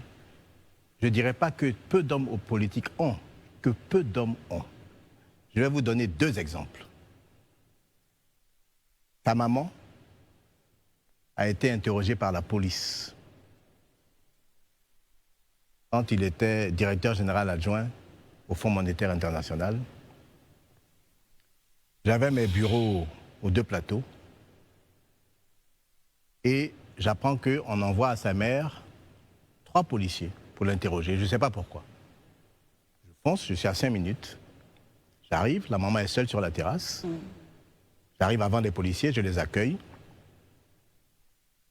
Et je demande à assister à l'interrogatoire pour être juste à côté d'elle et qu'elle ait une présence familière à ses côtés. Parce que j'étais familier de la maman. Il refuse. Donc la terrasse donne sur un salon, un séjour, où il y a une baie vitrée. Je me retire au salon et j'assiste à travers la baie vitrée, mais je n'entends rien. Mais à quoi soumettons cette femme? On essaye de lui faire dire que son fils n'est pas son fils. Vous connaissez cette histoire? Est-ce que beaucoup d'entre nous auraient pardonné ce fait-là? Qu'on ait pendant plus d'1 heure interrogé votre maman, la perturber pour essayer de lui faire dire ce qui n'est pas. Et elle avait déjà un certain âge et elle ne parle pas le français. Il y avait parmi eux un traducteur. Ça, c'est un. Le président a pardonné ça. Et je ne veux pas, vous savez, les gens, ils parlent avec beaucoup de légèreté de certaines choses qui ne sont pas bonnes pour le pays. Il ne faut pas remettre certaines choses sur la table. Il ne faut pas remuer la boue. On n'en a pas besoin. On n'en a pas besoin. La deuxième chose, l'enterrement de la maman du président. On l'enterre après la prière à la mosquée. Et à chaque fois, je fais exprès de ne pas dire sous quel régime, parce que je ne veux pas envenimer. On est réveillé en pleine nuit pour nous dire que des inconnus ont exhumé le corps de sa maman. Ils l'ont volé pour l'amener on ne sait où. Heureusement, dans des circonstances que je ne vais pas relater pour ne pas être long, on arrive à les empêcher de sortir de Williamsville, où son corps est enterré. Et on fait un deuxième enterrement au petit matin, auquel le président n'assiste pas cette fois. J'étais là. Il a pardonné ça aussi. Vous connaissez beaucoup d'hommes. Nous sommes tous ici. On est tous nés d'une maman. Combien d'entre nous pardonneraient ça? Et malgré ça, on veut faire passer le président pour ce qui n'est pas. Vous savez, le président, malheureusement, l'image qu'il projette dans l'opinion n'a rien à voir avec ce qu'il est vraiment. Mais il est dans une posture. Il est président de la République. La situation en Côte d'Ivoire n'est pas facile. Il a des responsabilités. Sinon, c'est un homme, il est affable, il est humain, il est drôle, il a de l'humour, il pardonne, il est fraternel, il est attentionné. Très bien. Est-ce que c'est pas finalement à cause de cet épisode merci de revenir, s'il vous plaît, au déroulé. Ce sujet a été déjà abordé. On va rapidement, Herman. Oui. C'est pas finalement cela qui laisse penser à certains Ivoiriens que finalement, peut-être vous étiez un top dans le CNT?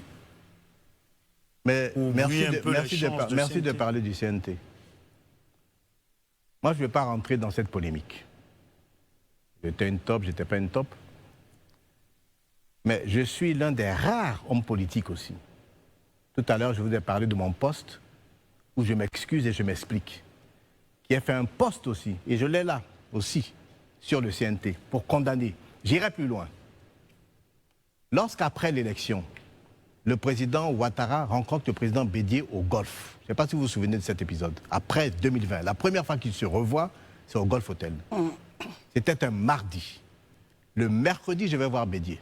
Et je lui dis, mais président, vous avez été président de la République, mais excusez-moi, vous ne pouvez pas parler d'un troisième mandat illégal et puis créer un CNT qui est tout aussi illégal, sinon plus, que le troisième mandat que vous dénoncez. Je ne vous donnerai pas la réponse de Bédier. Mais combien de gens ont pris position clairement et publiquement contre le CNT? Il n'y en a pas beaucoup.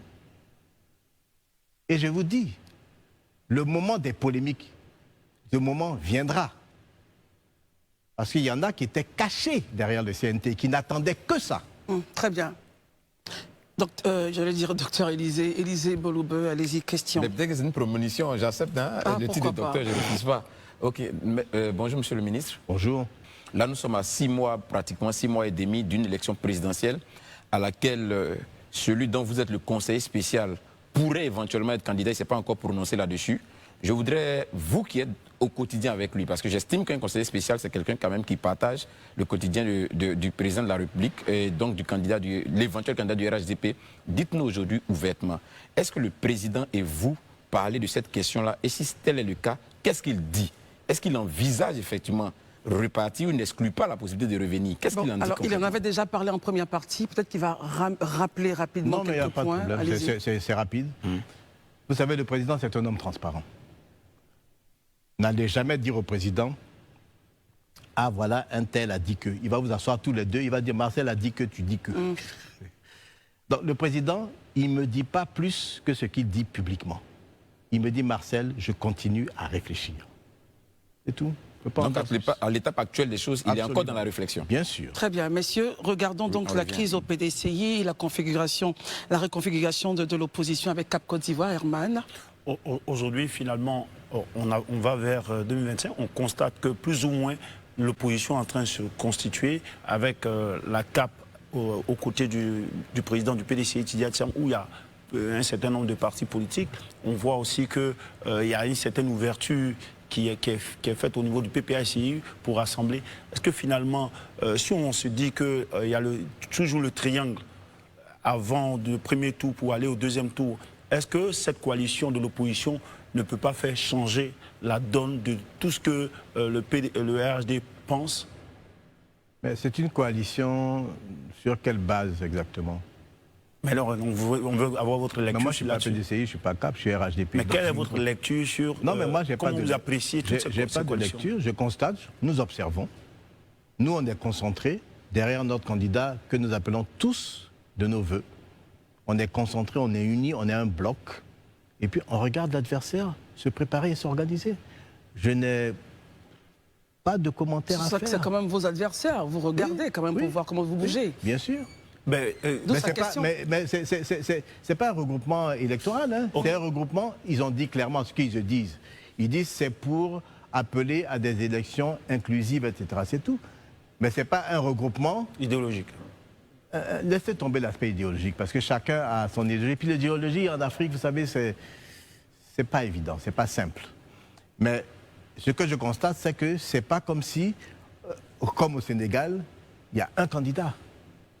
C'est pas le cas. Ils sont tous candidats. Maintenant, à un moment donné du processus, ils décident d'unir leurs forces pour obtenir certaines choses. OK. Marcel Montano, aujourd'hui, au niveau, quand vous regardez les candidats au niveau de l'opposition, y a-t-il un seul candidat en toute sincérité qui vous fait quand même réfléchir, vous fait un peu peur? On n'a peur de personne. Très bien. Je l'ai dit tout à l'heure. On respecte tout le monde, on n'a peur de personne. Ils ont tous exercé le pouvoir. Tous.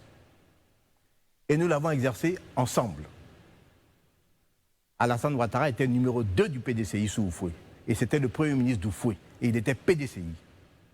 Ensuite, nous avons gouverné ensemble de 2010-2011, jusqu'à ce qu'on se sépare, récemment.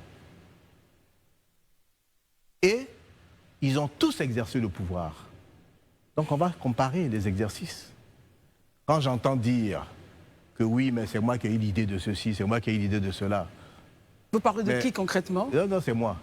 Mais, monsieur, quand on a l'idée de quelque chose, et puis que c'est ton camarade qui réalise, à qui revient le mérite? C'est lui qui a eu l'idée? que je dénonce d'ailleurs, parce que l'idée, c'est pas vrai. Ce sont des projets qui étaient déjà dans des tiroirs. Et celui qui a réalisé, pourquoi il n'a pas réalisé? Finalement, c'est le candidat à qui vous insinuez là. N'est-ce pas finalement ce candidat qui vous fait peur?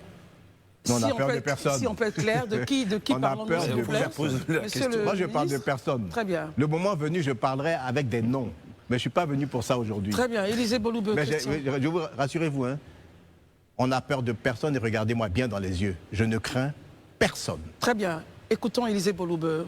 Monsieur le conseiller spécial, que répondez-vous à ceux-là qui estiment qu'aujourd'hui, le candidat, ou du moins le président du PDCI, est victime d'un harcèlement dont avait été victime le président Alassane Ouattara et que malheureusement, ironie du sort, c'est sur le règne du président Ouattara que M. Thiam subit ce que M. Ouattara aurait subi par le passé, qui a été dénoncé par M. Ouattara et ses partisans. Que pensez-vous de ceux qui estiment que vous n'êtes pas cohérent et conséquent? Il subit les effets de la loi, il ne subit rien. Qu'est-ce qu'il subit? Sur la question de sa nationalité, par exemple. Mais qu'est-ce qu'on dit? Mais certains déjà commencent à dire qu'il ne remplit pas les conditions pour pouvoir être président parce qu'il a une autre nationalité en dehors de la nationalité ivoirienne. Et ça, on apprend ça dans le débat public. Non, on a vu des responsables du RHDP qui sont montés même au créneau pour en parler. Monsieur, non, il n'a pas une autre responsabilité. Nous, on ne dit pas que M. Tidiane Thiam n'est pas ivoirien. C'est pas ça le débat. C'est quoi le débat? Parce que vous voyez, le président Ouattara, on a été jusqu'à dire ça.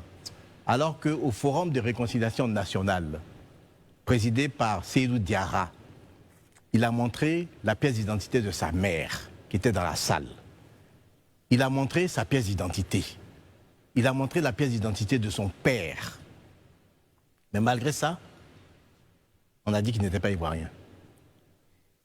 Il y a eu Tiakone en 2000. Il a exclu, en même temps qu'on a exclu Bédié et tous les candidats significatifs. Mais qu'est-ce que le président a fait quand on l'a exclu lui? Il a appelé ses partisans au calme, immédiatement. Moi, j'étais avec lui, j'ai regardé la télé avec lui. Quand il est passé à 20h, le Conseil constitutionnel. J'étais avec le président, on était 4 ou 5 ensemble. Et il leur communiquait. Et tout de suite après, il a dit, il faut qu'on appelle au calme. Et il a appelé au calme. Et il s'est soumis à une décision injuste. Pourquoi vous vous rappelez ces faits, justement? Je me rappelle ces faits parce que je les ai vécus, madame. Mais à quel dessin, à quel titre, justement? En comparaison à quoi? Oui, oui. Mais je rappelle pour dire au passage qu'on fait beaucoup de bruit. Nous, à l'époque, on n'a pas fait de bruit. On s'est soumis aux décisions. Maintenant, M. Tidiane Thiam, puisque vous le citez, c'est une affaire de loi. Mais qu'est-ce que vous pensez de lui, personnellement? Non, madame, vous revenez à la question. Je n'ai rien à penser d'un candidat qui n'est pas le mien. Si vous me demandez ce que je pense du président Ouattara, mais j'étais, je ne suis plus. Mais si vous me demandez ce que je pense du président Ouattara, je n'arrête pas de le dire. Demandez aux gens du PDCI ce qu'ils pensent du président Thiam. Tidiane Thiam, c'est ma famille, madame. Il faut que vous le sachiez. Comment cela? Je vais le dire. 2 frères aînés de Tidiane Thiam, Daouda, paix à son âme, dont j'étais très proche, Boubacar, paix à son âme, dont j'étais très proche, ont épousé 2 de mes cousines germaines. Ils sont des filles issues de mère Yassé. Ma maman est Yassé. Et ces femmes-là, leurs mamans sont les sœurs de ma maman. J'ai des neveux communs à Tidiane. On ne me parlez pas de Tidiane, je connais. Très bien. Merci pour ces informations. Et revenons sur la question, je pense que c'est Élisée qui était toujours en train de poser. On reste avec. Élisée, vous relancez? Oui, j'étais juste en train de dire, que pensez-vous de ceux-là qui estiment que, ironie du sort, sur le régime du président Ouattara, qu'il y a une persécution de M. Tidiane Thiam sur la nationalité? Le fameux article 48, qui est l'article 18 au Sénégal, parce que c'est le même article. Hein.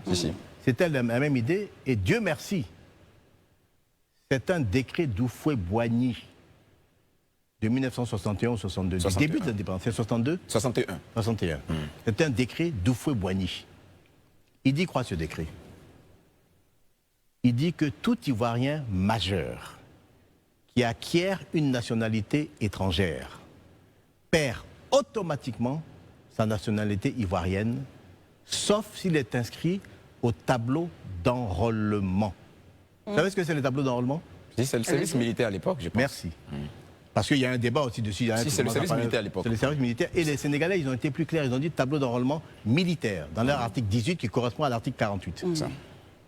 Et c'est pour ça que, dans ceux qui sont chargés de l'exécution de ce décret, parce qu'à la fin d'un décret, d'une décision, on met toujours le nom des ministres chargés de l'exécution. Il y a le ministre de la Défense. Je dis ça pour évacuer le débat sur le fait que... L'alinéa 2. Que c'est bien l'enrôlement militaire.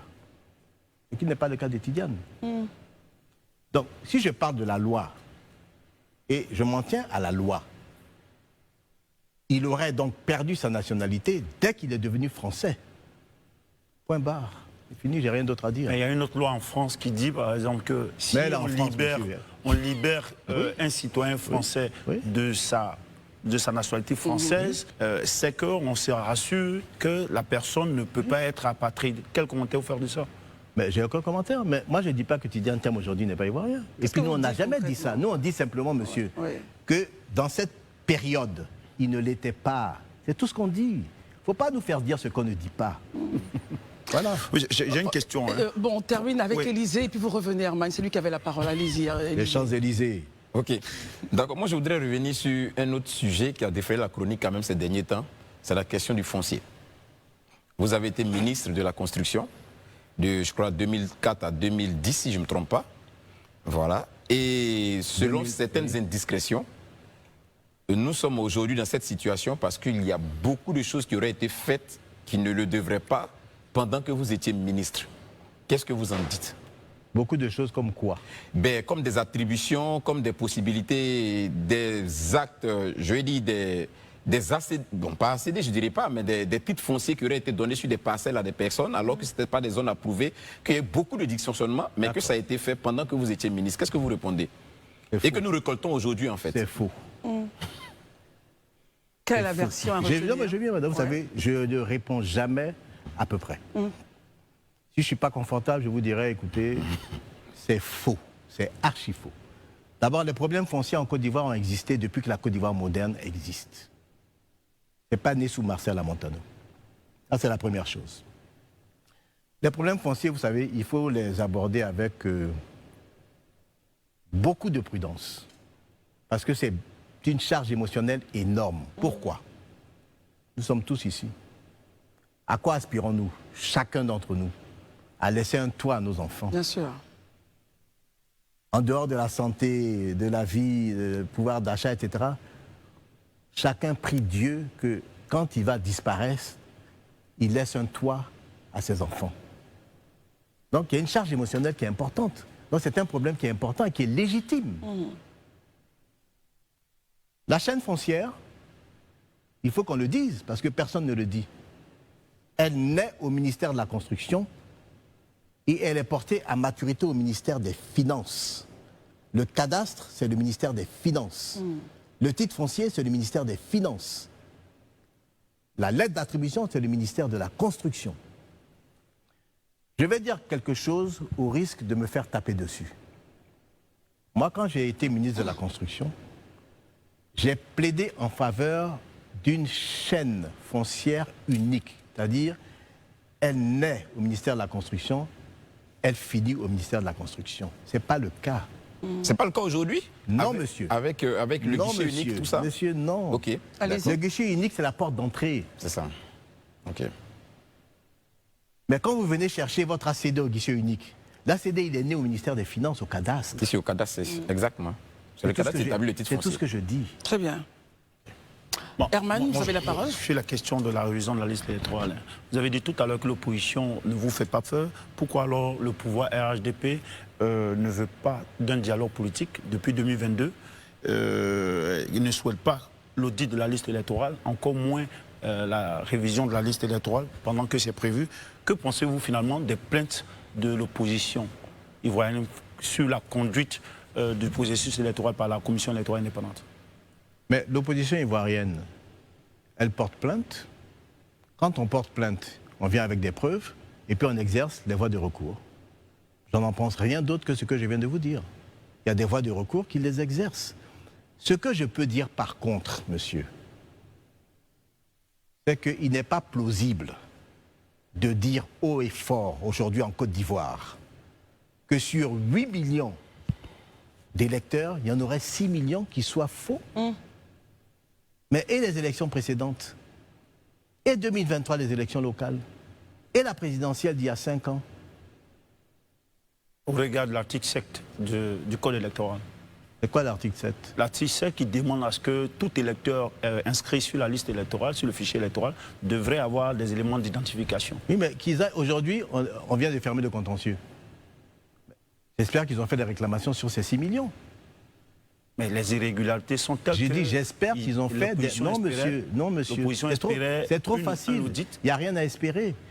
S'il y a 6 millions de faux, ben, ils font des réclamations sur les 6 millions. Parce que vous vous êtes rendu compte qu'il y a 6 millions de faux. C'est que vous avez parcouru les 6 millions de cas. 6 millions d'irrégularités. Mais c'est la même chose, c'est du faux. Si c'est irrégulier, il faut les sortir. Donc c'est du faux. Bon, je reprends votre terme. Si vous avez décidé qu'il y a 6 millions d'irréguliers, c'est que vous avez parcouru 6 millions de cas. Oui. Est-ce que c'est plausible? En combien de temps? Il faut arrêter un moment. Et sur le point justement de sa question, il parlait justement d'une nouvelle RLE, révision de la liste électorale prévue donc par la loi chaque année. Quelle réponse je ne veux pas rentrer dans ce débat. Pourquoi? Je ne veux pas.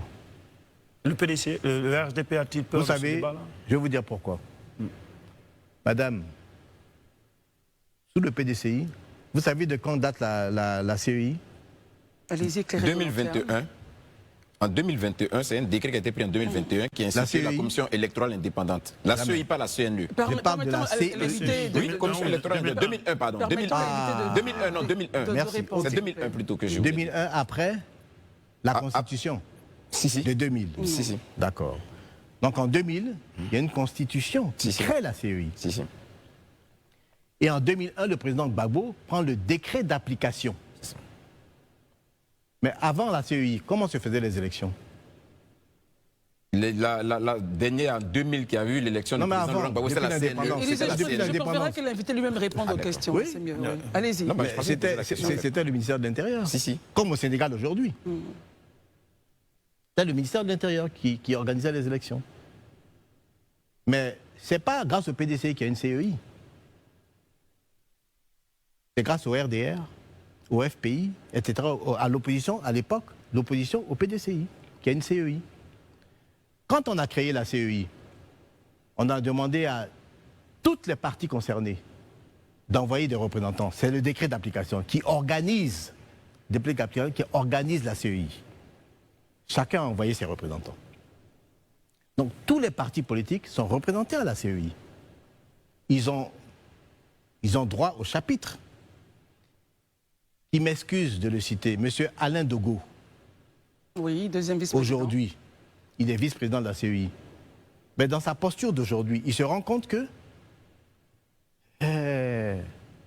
entre ce qu'il disait avant et puis la réalité de la CEI, ce n'est pas la même chose. Est-ce qu'il est plausible, vous utilisez vous-même vos propres thèmes, mais de convoquer une situation? Non, je termine. Non, excusez-moi, je termine. 24 ans après. Je termine, je n'ai pas fini. Cette CEI, après le conflit électoral de 2010-2011, le NDI vient en Côte d'Ivoire. Ils font le tour de toutes les parties qui composent la CEI. La société civile, les partis politiques, le gouvernement, etc. Ils font des recommandations au gouvernement pour améliorer la CEI, la représentativité, l'équilibre à l'intérieur de la commission et l'indépendance. Le gouvernement prend en son compte l'essentiel des recommandations du NDI et améliore la CEI. Cette CEI a été améliorée par le pouvoir de Ouattara. On parle de quoi? L'améliorer en quel sens? Dans le sens des recommandations qui ont été faites par le NDI, je vous l'ai dit, madame. Monsieur le ministre, au-delà même de l'amélioration, moi je veux qu'on soit vraiment factuel. On sait le contexte qui prévalait quand même en 2021 et qui nous a conduit souvent à la crise. Mais est-ce que vous pensez... 2021 Non, 2001. 2001, pardon. 2001, excusez-moi, c'est 2001, je veux dire. Est-ce que vous pensez qu'on est dans le même contexte que 2001 pour que la CEI soit encore d'actualité? Est-ce qu'au regard de l'environnement aujourd'hui, on ne peut pas vraiment penser à aller dans le sens, par exemple, d'un autre organisme ou bien purement et simplement le ministère de l'Intérieur? C'est quoi aujourd'hui la lecture? Donc on va aller d'organisme en organisme? Non, je pose juste la question de savoir. Parce que l'opposition en face estime aujourd'hui que l'organe en charge de l'élection ne lui fait plus confiance. Elle trouve crédible, même quand elle a des représentants à l'intérieur, elle ne trouve plus cet organisme-là crédible. Donc qu'est-ce qu'on fait en fait? Moi, je vous ai dit ce que je pense de la CEI, je viens de le dire. Maintenant, posez ces questions-là à l'opposition. Mais je dis, monsieur, soyons factuels aussi. Est-ce que vous pensez que sur les 8 millions d'électeurs, il est plausible que 6 millions soient irréguliers? Ça la question. Au regard de la faut loi, être sérieux. oui, peut-être. Au regard de quelle loi? Mais qui viennent prouver qu'ils n'ont qu'à venir avec un listing. Il y a certains partis politiques qui ont été refusés à la CEI. Mais il y a des raisons. Il y a des raisons pour lesquelles ils ont été refusés, monsieur. Quelles sont ces raisons? Il y a des raisons. Je ne suis pas à la CEI. Il y a des raisons. Monsieur le ministre, il y a des raisons. Monsieur le ministre, là, on est à juste à 6 mois des élections.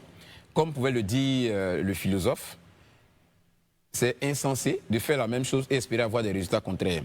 Est-ce que quand vous regardez aujourd'hui, les prémices ne sont pas toutes établies pour qu'on se retrouve dans une situation de crise encore? C'est quoi les prémices? Non, je veux dire aujourd'hui, la contestation au niveau des partis de l'opposition. Il y aura toujours la contestation, chacun est dans son rôle, monsieur. Oui, mais en fait, il faut que cette évoquent des éléments factuels aussi. Ne soit pas démagogique non plus. Donc vous pensez que c'est démagogique en fait? Je ne croirais jamais que sur 6 millions d'électeurs, parce que personne ne me répond à ça. Non, mais c'est pas le seul élément. Je ne croyais pas que sur 8 millions d'électeurs, il y a 6 millions d'irréguliers.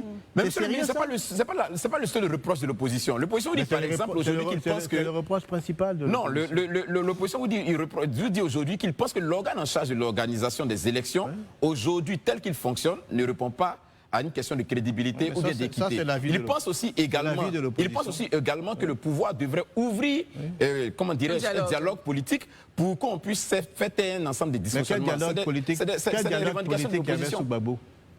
Non, peut-être non, on ne revient pas dessus. Mais pourquoi on ne revient pas? Monsieur le ministre, in fine, la question d'Élysée donne... Le dialogue politique dont vous parlez là, nous on a tenu. On a fait combien de dialogues politiques juste en 2022? Non, on en a fait. Avant 2022, il y en a eu combien? Même les résolutions... Avant 2022, il y en a eu combien de dialogues? Dites-moi. Monsieur le ministre, la question d'Élysée est très importante, puisqu'elle ouvre la voie, je pense, sur la chute de notre émission, qui se fera peut-être dans quelques minutes. Il a dit... On a l'impression, on peut se tromper, que faire les mêmes choses et espérer les mêmes résultats. Est-ce que vous, en tant que conseiller spécial du président du RHDP, vous vous dites, à quelques mois des élections, nous sommes en train d'être dans une atmosphère qui pourrait ressembler à celle qu'on a connue avant crise, où, pour vous, RHDP, tout va bien dans le meilleur des mondes? Mais madame, nous sommes dans un monde humain. C'est comme si vous me demandiez... Est-ce qu'il n'y a rien à reprocher au bilan du président Ouattara? Je vous répondrai, madame, le président Ouattara, il a fait tout ce que Dieu lui a donné comme capacité, honnêtement, pour avoir un bilan. On ne peut pas dire qu'il n'a pas de bilan. Il a un bilan qui est impressionnant. Excusez-moi de le dire. C'est pour ça que les plateaux télé, il faut être très prudent. Mais en même temps, pour moi, Marcel Amontano, il y a 2 personnes qui ont un bilan dans ce pays. Houphouët-Boigny et Alassane Ouattara. Il n'y en a pas d'autres. Très bien. Et on termine, c'est votre mot de fin maintenant. Regardez la caméra et exprimez-vous devant la nation ivoirienne et tout cela qui nous regarde de par le monde. Que retenir du passage sur ce plateau? Pendant pratiquement près de 90 minutes, vous avez été avec nous, conseiller spécial du président du RHDP. Que devraient retenir les Ivoiriens et les amis de la Côte d'Ivoire? Madame, je vous remercie. Notre plaisir. Je vous remercie parce que c'est très important. Nous n'avons qu'un pays, c'est la Côte d'Ivoire. On se bat, des histoires de nationalité, etc. Mais le bien commun, c'est notre pays. On n'en a pas d'autre. Et j'ai dit que chaque élection a ses enjeux et ses défis. Pour moi, l'élection de 2025, l'enjeu principal de l'élection, c'est la paix, la stabilité et la sécurité. Parce que, madame, on dort bien à Abidjan la nuit parce qu'il y a quelqu'un qui ne dort pas. Il s'appelle Alassane Ouattara. Maintenir la sécurité à nos frontières, dans l'environnement actuel que nous connaissons en Afrique de l'Ouest, ce n'est pas évident, madame. Et cette capacité, elle ne s'acquiert pas du jour au lendemain. Vous prenez les pays de la sous-région où il y a eu des coups d'État. Ils ont justifié, les auteurs des coups d'État, ces coups d'État-là par 2 choses essentiellement. Le déficit de démocratie et le manque de résultats dans la lutte contre le terrorisme. Mais soyons honnêtes. Est-ce qu'aujourd'hui ils ont obtenu plus de résultats dans la lutte contre le terrorisme que par le passé? Non. Est-ce que ces pays-là sont plus démocratiques que par le passé? Non. Mais madame, On parle de démocratie en Côte d'Ivoire. Vous ne m'avez pas posé la question. Qu'est-ce que vous pensez de la démocratie en Côte d'Ivoire? Je me la pose et je vous réponds. Madame, vous connaissez un peu la sous-région? Messieurs, vous connaissez des pays où on peut être sous le coup d'une condamnation ou bien être simplement dans l'opposition? Et ne pas être sous mandat de dépôt et se promener à travers le pays. Dire ce qu'on veut et puis il n'y a rien. Il y a quelqu'un d'un pays d'origine, d'un pays étranger qui m'a dit, tu sais Marcel, c'est pas compliqué, moi le pays d'où je viens là, si tu es opposant, ou bien tu es exilé, ou bien tu es en prison. Madame, je vous assure que la liberté d'expression en Côte d'Ivoire, je vais vous donner un chiffre. Ça, c'est factuel. Sur 193 pays, la Côte d'Ivoire est passée de la 159e place en 2011 à 53e place aujourd'hui. C'est ça. Madame, c'est factuel. Enfin, pour conclure, je dirais aux jeunes, parce que notre préoccupation, c'est la jeunesse. La Côte d'Ivoire est jeune et l'avenir appartient aux jeunes. Impliquez-vous en politique. Ne soyez pas des politiciens de salon. Impliquez-vous. Venez vers nous. Venez nous contredire. Venez débattre et impliquez-vous. Parce que c'est de votre avenir qu'il s'agit. Merci. Merci de nous avoir suivis. Élisée Boloube, Herman Aboua, merci beaucoup, merci à vous. Vous avez pris du temps pour suivre cette émission. Nous avons eu beaucoup de plaisir en tout cas à la faire. Je rappelle que nous recevions pour vous M. Marcel Amon-Tanon, conseiller spécial du président du RHDP ce soir. Merci de nous avoir suivis. Les programmes continuent sur Live TV. Bonsoir.